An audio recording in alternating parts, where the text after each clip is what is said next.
Os homens vulgares, não encontrando em si mesmos nenhuma força e nenhuma grandeza, não viam em torno senão fraqueza e pequenez. Isso quer dizer que esses homens vulgares não sentiam em si a força não apenas de socorrer os outros, mas não sentiam em si mesmos sequer a força de resolver seus próprios problemas. Então, sentiam-se acossados por perigos, pressões e necessidades e, automaticamente, livrar-se dessas pressões o quanto possível, resolver o seu próprio problema se tornava o único objetivo da sua vida.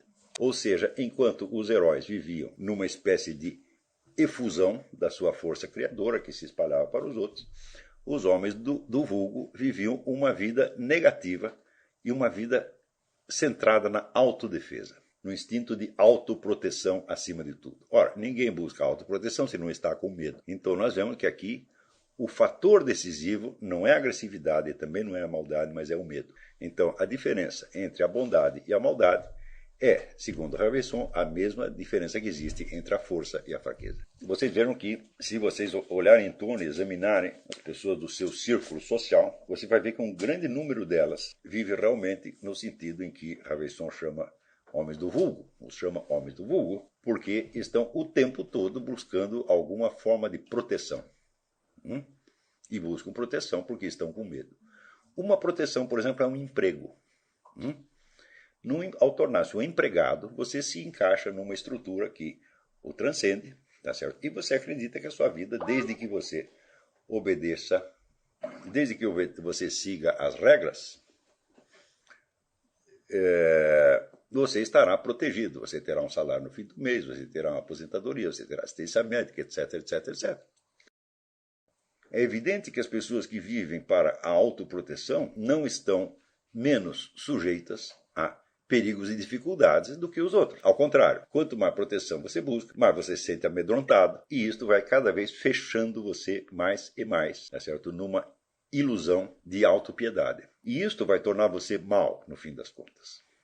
Eu me lembro que o Fritjof Fromm, contra o qual tenho várias objeções, mas que nem por isso deixa de ser um grande homem, dizia que o pecado tem 3 etapas: a ignorância, a fraqueza e a maldade. Primeiro, ignorância. Você não está informado de qual é a verdadeira estrutura da realidade e qual é a verdadeira constituição do ser humano. Segunda etapa, a fraqueza. Você fica com medo e começa a buscar a proteção. Na medida que você vive para a sua autoproteção, você recusa a solidariedade aos outros, você não corre riscos em defesa de quem quer que seja, e você começa com a maldade negativa e no fim você termina com a maldade ativa. Muitas vezes será necessário praticá-la para você se defender e apenas para você resguardar a sua posição. Note bem que esse resguardar a posição é em 100% dos casos totalmente imaginário.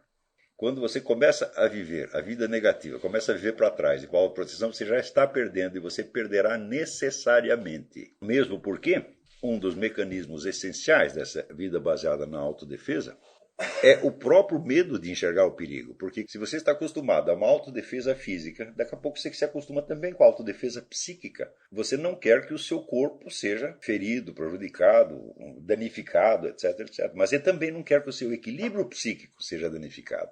Então você quer se manter num estado que se chama de homeostase, um estado de equilíbrio. A busca do estado de equilíbrio e a obsessão da normalidade fará você se defender contra as más notícias. Você não quer ver o perigo, porque o perigo, a simples visão do perigo te desequilibra. Quanto mais você está vivendo para a sua autoproteção, mais você se torna indefeso, porque você não terá coragem nem sequer de ver o perigo e de confessar que ele existe.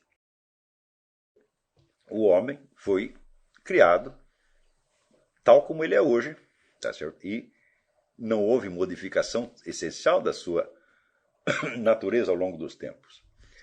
Quando alguns estudiosos, psicólogos, citam como exemplo da maldade, da agressividade humana as guerras, eu tenho a impressão que eles jamais conversaram com um ex-combatente. Porque se você perguntar a todos os ex-combatentes, você tinha raiva dos exércitos adversários? Fala, não, eu tinha medo. Não é isso? E tão logo esse medo era apaziguado por uma trégua, isso aconteceu em todas as guerras, tão logo havia uma trégua que apaziguava momentaneamente o estado de medo, o que se via? Manifestações de solidariedade entre os exércitos dos dois campos. Essas manifestações eram espontâneas, ninguém ordenava que você fosse até a trincheira adversária, né, oferecer cigarro para o outro, né, ou oferecer uma lata de sardinhas, uma coisa assim. Mas esses fenômenos aconteceram em todas as guerras e se tornaram notáveis, sobretudo na Primeira Guerra Mundial, porque eles aconteciam com uma... Na Primeira Guerra Mundial era uma guerra de trincheiras, onde nenhum dos exércitos conseguia avançar. Ficava um numa trincheira aqui, o outro trincheira do lado de lá, trocavam tiros durante certas horas e um não avançava nem o outro recuava. Então, por causa disso, houve uma longa convivência dos exércitos e esses casos, vamos dizer, de solidariedade e de amizade entre os soldados dos dois lados se tornaram célebres na Primeira Guerra, embora tenham acontecido também em todas as outras. Então, eu não creio que se possa explicar a conduta de nenhum soldado na guerra pelo ódio. Afinal de contas, como o sujeito poderia odiar milhões de pessoas que ele não conhece? Isso não faz sentido. O amor é quando o bem do outro é uma coisa que é tão importante para nós que é mais valioso do que a nossa própria vida. É muito simples. É a definição que Jesus deu. Né? É você, se preciso, morrer pela pessoa que você ama. Né? Mas o importante do negócio não está no morrer. Não é esse o ponto. É pelo que você morreu.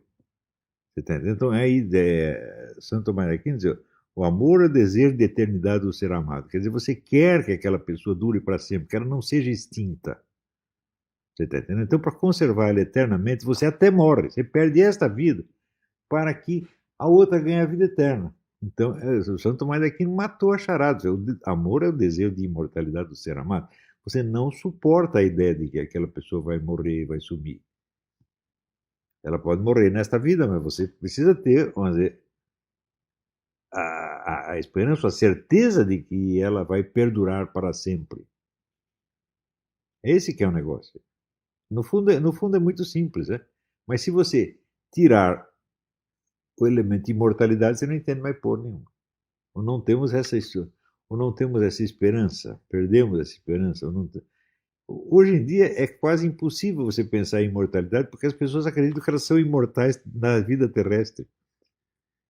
A vida terrestre é tão ampla para elas, é um negócio tão imenso. Se retira a imortalidade do ser humano, tudo fica incompreensível, absolutamente incompreensível. Porque, quer dizer, a imortalidade é uma das premissas do método filosófico.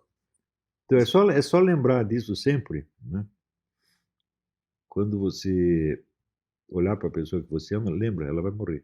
E o que nós podemos fazer para encontrar na outra vida?